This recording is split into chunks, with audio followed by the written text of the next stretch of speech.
Hola, buenos días a todas, a todos.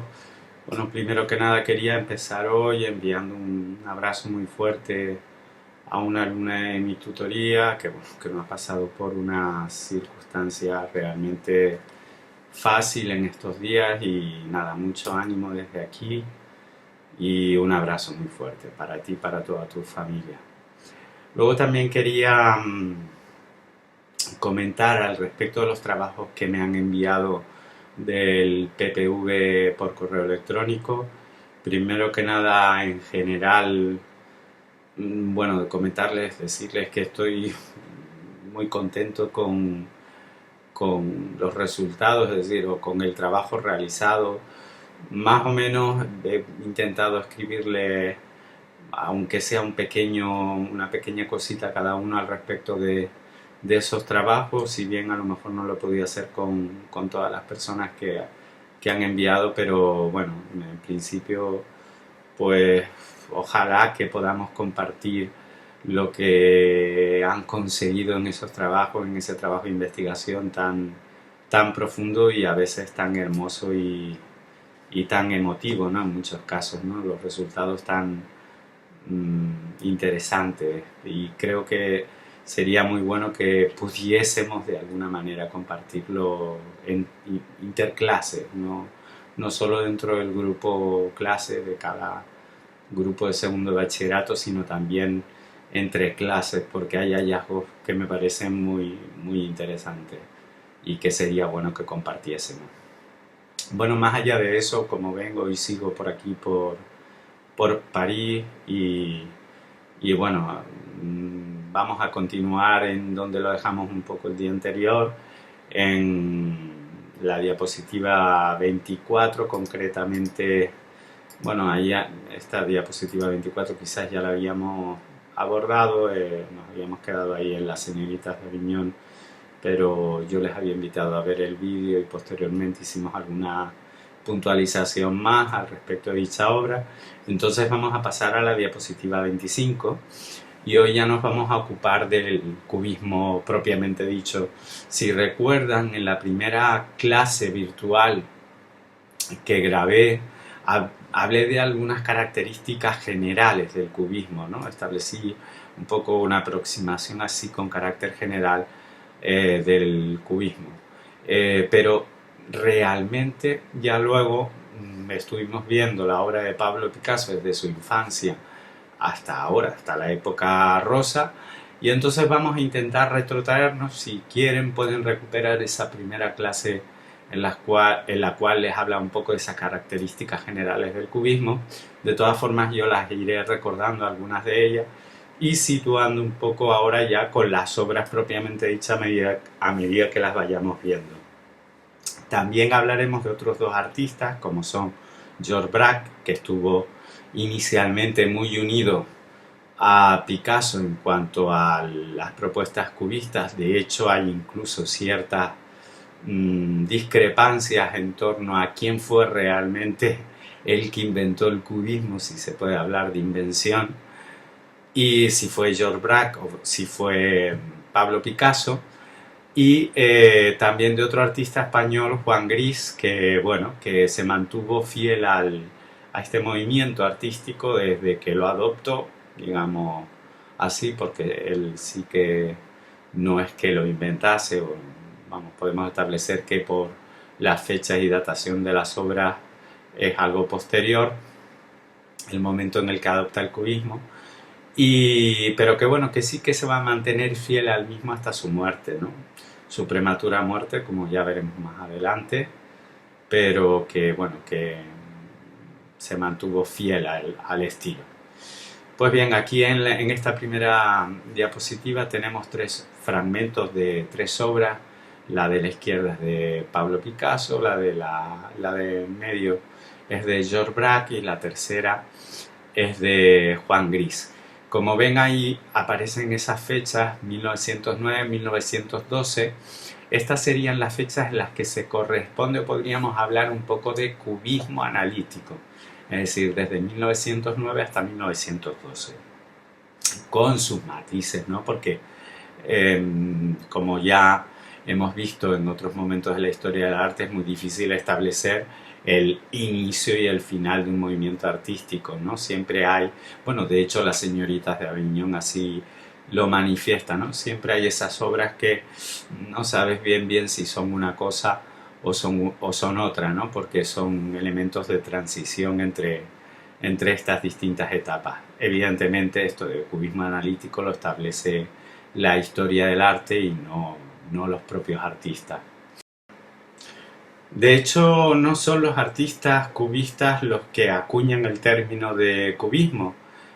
Una vez más, el crítico de arte Louis Boxel, que también había acuñado el término de fauvismo cuando hablaba de «Oh, es Donatello entre las fieras», pues con respecto al cubismo va a tener un papel fundamental porque va a escribir sobre Braque, sobre algunas obras que había presentado Braque al Salón de Otoño de 1908, despectivamente sobre ellas, que bueno, que envalentonado un poco por los hallazgos de Picasso y las propuestas de Derain, este joven Braque, se había limitado simplemente a reducir todo el paisaje, todas las formas, todos los personajes a simples cubos.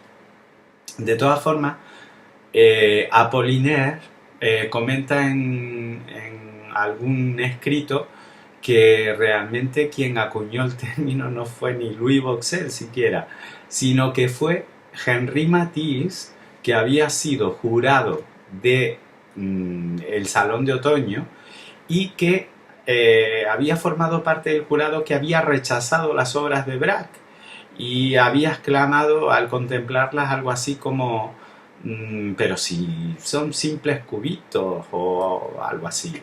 No recuerdo bien la cita, pero Apollinaire habla de ello en algún escrito. Entonces, pues bueno, decir que, bueno, que tampoco es una propuesta de los artistas cubistas el nombre del movimiento, ¿no? Pasamos a la diapositiva número 26.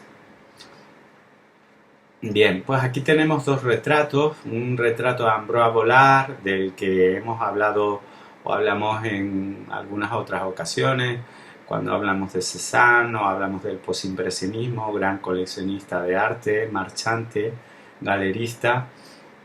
Y aquí a la derecha tenemos otra obra de Picasso. Son dos retratos que, bueno, podríamos situar dentro de esta época del cubismo analítico que se inicia en 1909 y que culmina en 1912. Previamente habíamos visto que Braque había trabajado en esta serie de paisajes que habría presentado al Salón de Otoño en 1908 y todo ello influenciado por una exposición que se celebró el año anterior, en 1907, a la que habían acudido tanto Picasso como Braque, bueno, y otros artistas también del momento, y esta exposición era una exposición retrospectiva de Cézanne. Cézanne había fallecido un año antes, 1906, no sé si lo recuerdan, y pues al año siguiente se celebra en París una retrospectiva homenaje a Cézanne en la cual se exponen, si no recuerdo mal, 32 obras suyas o algo así. Entonces tanto Picasso como Braque acuden a esta exposición y encuentran un poco paralelismos pues con todo eso que había investigado ya Cézanne en la montaña Sainte-Victoire, en sus naturalezas muertas, etcétera, etcétera. Si observamos un poco esta obra de la izquierda, su grado de iconicidad, pues bueno, es un poquito más alto, aunque bueno, no es un grado de iconicidad relativamente alto, pero bueno, sí es más alto que esta otra obra de la derecha, de Hombre con violín. Aquí podemos ver un poco cómo esa evolución de intentar representar la realidad más allá de su pura mímesis se ve claramente, ¿no?, en estos dos retratos.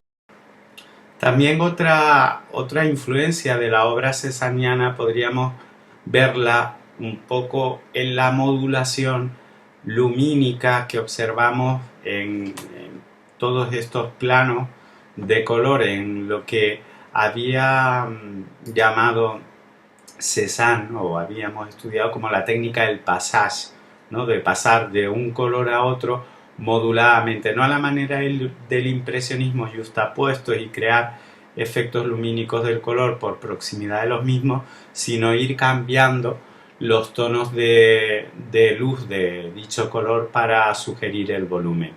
Esto lo vemos bastante claramente en esta obra de la izquierda, el retrato de Ambroise Vollard y otras obras de la época. Posteriormente hay una fragmentación y, digamos, un acercamiento, sobre todo en Picasso, a esa pincelada y visionista, como vemos ahí en algunas zonas de ese hombre con violín. Pero la fragmentación ya y esa representación de la realidad desde múltiples puntos de vista, es decir, observen por ejemplo la oreja que aparece ahí a la derecha, la barbilla, el bigote, la nariz, encima de la oreja, no sé si pueden observar, pues casi podríamos decir que tres puntos de vista de un ojo desde tres puntos de vista distintos, y luego ese violín fragmentado del cual solo aparecen algunos elementos representados en la parte inferior de la obra, ¿no?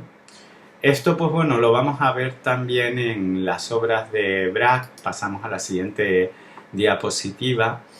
Aquí en la izquierda, fíjense en esa guitarra de 1909, esta obra es anterior a los dos retratos anteriores que vimos de Picasso, cómo existe esa influencia cesaniana clarísimamente, y también lo que hablábamos de la técnica del passage en el uso de la modulación del color, y cómo esta realidad parece fragmentada y se generan esos cubos de los que podría hablar tanto Louis Vauxhall como el propio Henri Matisse en sus comentarios, ¿no? Es decir, que da esa sensación de volumétrica, de estar configurada esa realidad a partir de cubos.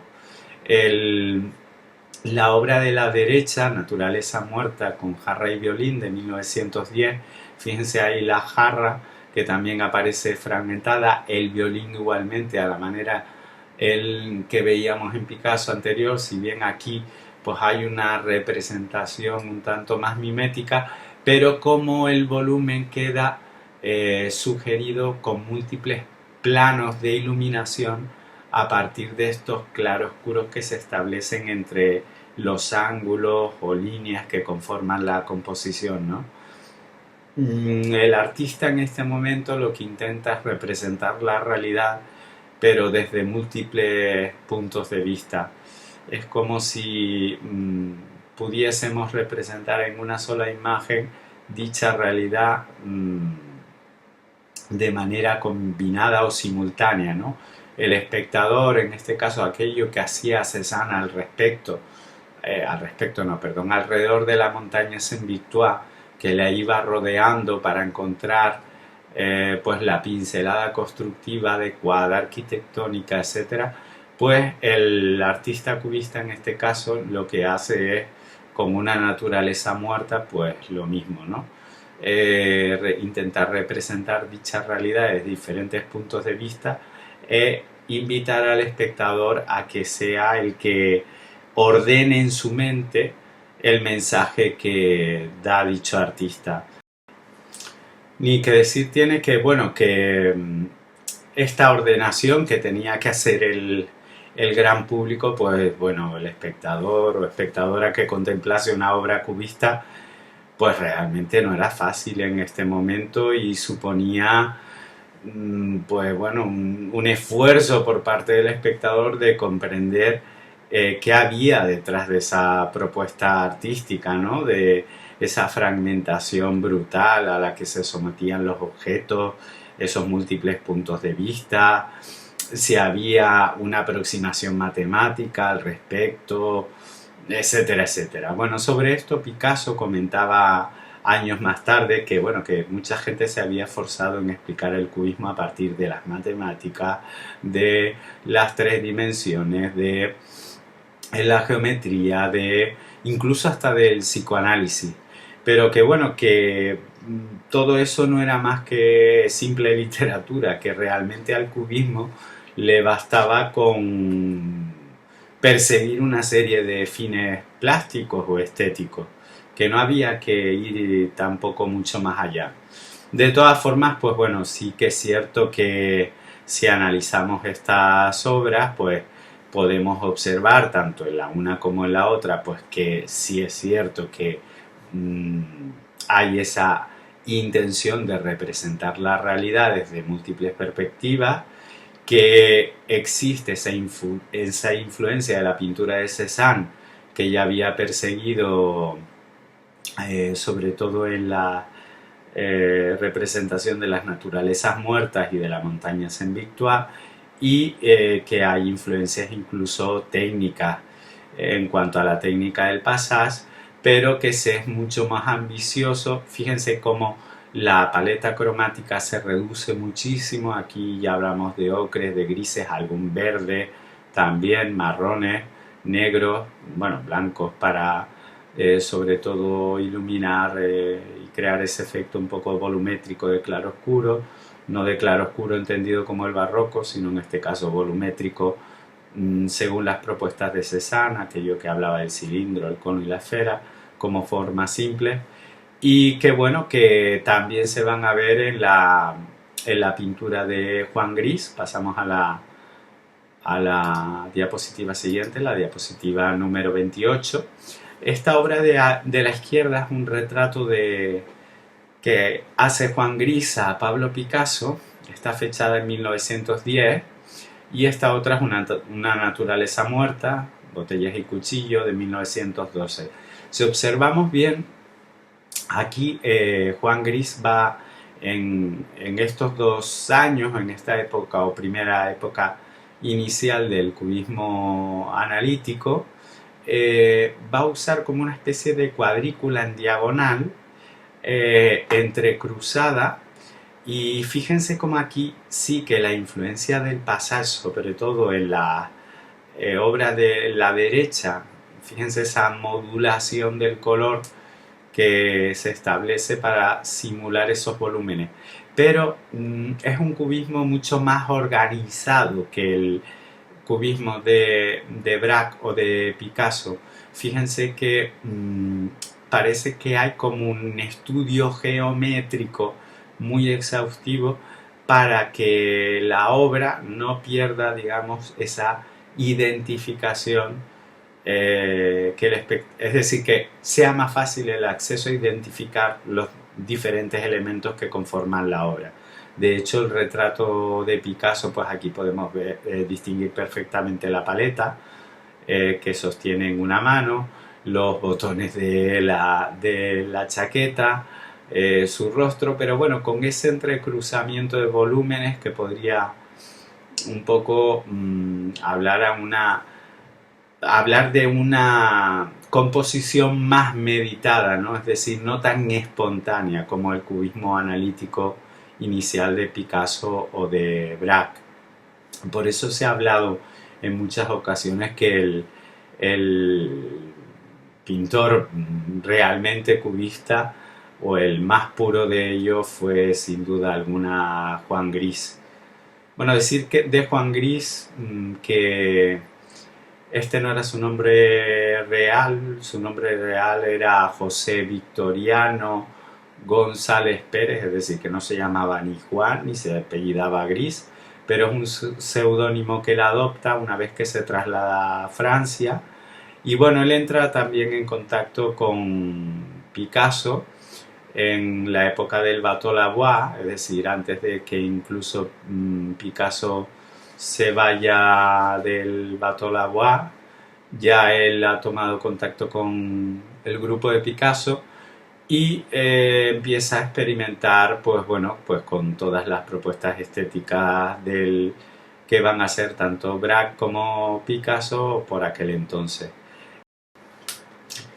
Y bueno, lo que sí caracteriza bastante a Juan Gris durante toda su trayectoria estética es que una vez que él adopta este estilo cubista, no lo va a abandonar jamás.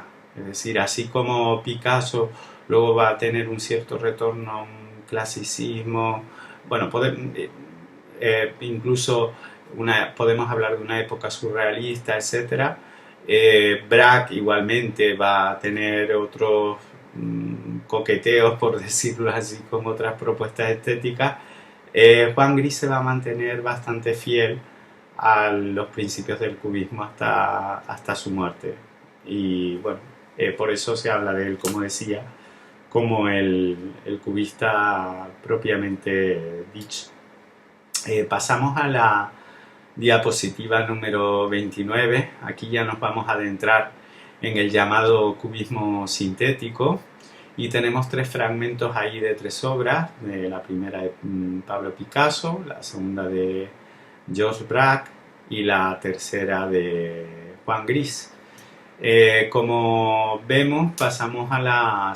Bueno, esto que les hablaba antes de pasar a la diapositiva 30, fíjense en estos tres fragmentos como el color, en este caso en gris, es mucho más acentuado, esa paleta es mucho más amplia que no la que estaba usando Picasso o Georges Braque por aquel entonces. Pasamos a la diapositiva número 30. Ahí tenemos una de las obras principales de lo que se ha venido a llamar como cubismo sintético. Fíjense que todavía en esta obra hay una fragmentación de esa realidad, pero en menor medida. Pero lo significativo de esta obra es que se comienza a desarrollar lo que se va a llamar como técnica del collage o del papier-collé, es decir, el papel encolado.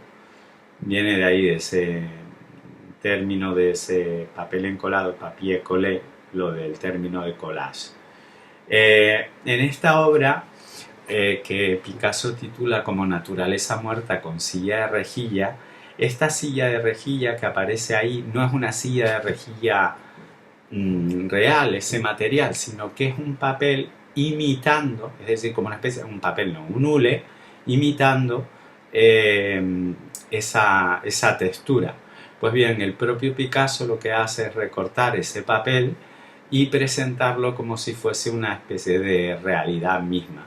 Tenemos el velador, en este caso la mesa, la propia mesa que aparece enmarcada con esa cuerda, que es una cuerda real que podría recordar a una mesa de un café, y sobre este espacio, que es un espacio ovalado, curiosamente, que rompe también con esa convención de la obra en formato rectangular o formato casi cuadrado, pues en este caso Picasso adopta la forma de la propia mesa vista, digamos, desde arriba, y sobre esta mesa se sitúa pues desde un periódico con esas letras que aparecen ahí, habría que continuar, el periódico Le Journal, un periódico francés, y luego esos otros elementos que se sugieren desde el fondo de un vaso, ya casi a la manera del cubismo analítico, de descomponerlos de distintos puntos de vista, ¿no? Y geometrizados. Este hule que se coloca aquí viene a ser una respuesta a una propuesta de... Bueno, una propuesta no, una pregunta de Braque. Ya por eso les voy a invitar a que pasemos ya a la diapositiva número 31, en la cual vemos ahí violín y partitura sobre mesa. Fíjense que Braque empieza a usar en este momento esos papeles que se usaban para decorar paredes, por ejemplo, para empapelar paredes, pues los usa directamente sobre la obra. El resto es como carbón dibujado sobre la misma y óleo, y estas texturas se sugieren a partir de estos papeles que aparecen aquí encolados a la obra real. La geometrización igualmente se observa, todavía es una geometrización que proviene de diseccionar esos elementos. Fíjense el violín, ¿no? En este contorno que aparece aquí claramente definido, digo aquí a mano derecha, digamos el clavijero que aparece en la parte superior con esas dos clavijas, las cuerdas aparecen por otro lado, es decir, es como si se despiezara este violín. Y la partitura directamente es un papel encolado que se pega a la obra, así como este otro papel que aparece aquí con esta textura simulando a la madera, ¿no? Hay una descomposición de la forma, pero no es tan exhaustiva, no está tan fragmentada como en el cubismo anterior. Aquí hay una simplificación, es decir, de esa fragmentación, y los objetos podrían ser más reconocibles, o para el espectador que lo contemplase más fácil identificarlo, ¿no?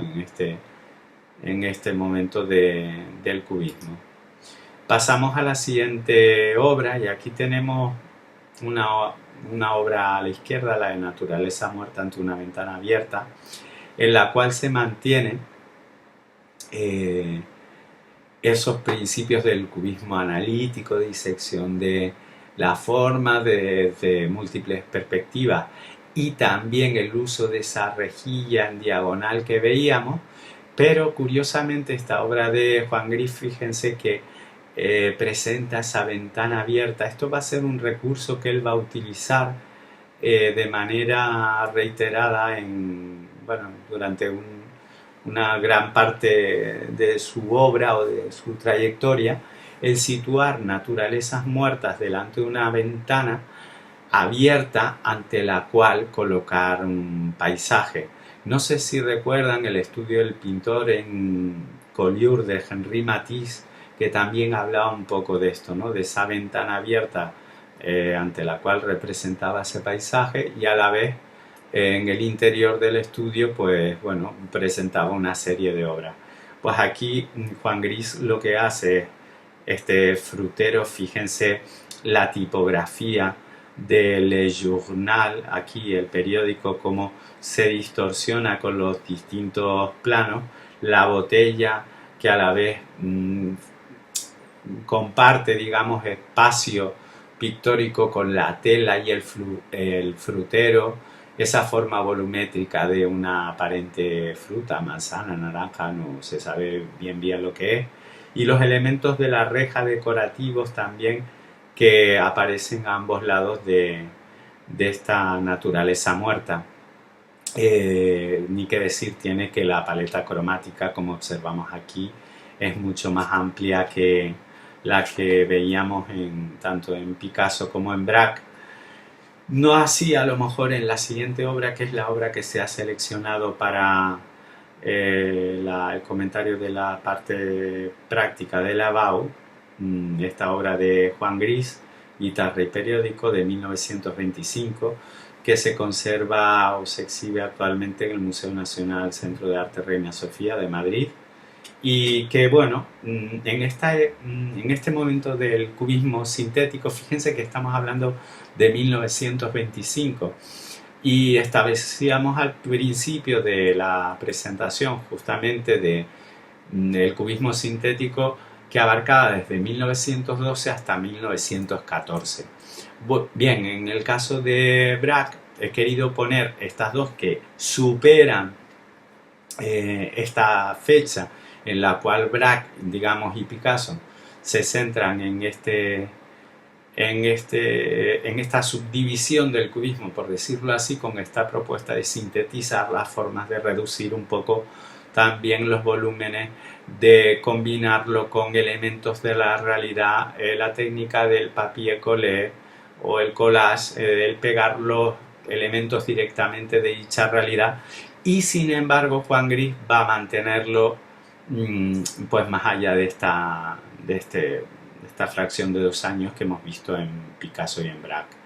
En el caso de esta obra de la derecha, Juan Gris empieza a trabajar uniendo formas, es decir, fíjense por ejemplo cómo la guitarra, esas formas angulares que presenta, que es el elemento protagonista, también determinan la forma angular de esa copa pequeña o ese vaso que aparece a la vez como forma que determina ese frutero. La manzana que observamos en el frutero podría casi ser una especie de versión en negativo, en este caso al revés, de versión en positivo del hueco de la guitarra, ¿no? Y bueno, él tiene una serie en la cual va a jugar bastante con la tipografía del periódico y va a dejar expuesta, es decir, que se vea visible algunas letras de dicho periódico, es decir, en algunas obras veremos Le Jour solo, en otras veremos Nal, es decir, que va jugando un poco con mostrar y ocultar esa tipografía.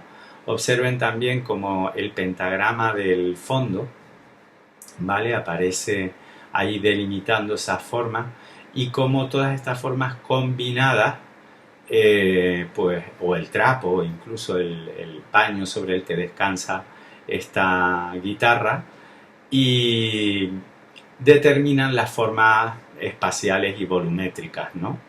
En este caso no hay una adhesión del papel, sino que la pintura directamente está sugerida a partir de la composición dinámica de las formas. Incluso esta textura que observamos sobre la mesa, es decir, sobre la mesa no, que esta textura que tiene la mesa como de madera está pintada, no es en este caso un papel encolado que se ha adherido a la obra, ¿no? Pues bien, con esto, si les parece, acabamos la clase de hoy en torno al cubismo analítico y el cubismo sintético. Y bueno, nada, les emplazo para mañana para comentar otra de las obras fundamentales de este artista, de Pablo Picasso, como va a ser el Guernica. ¿Vale? Pues nada, nos vemos mañana.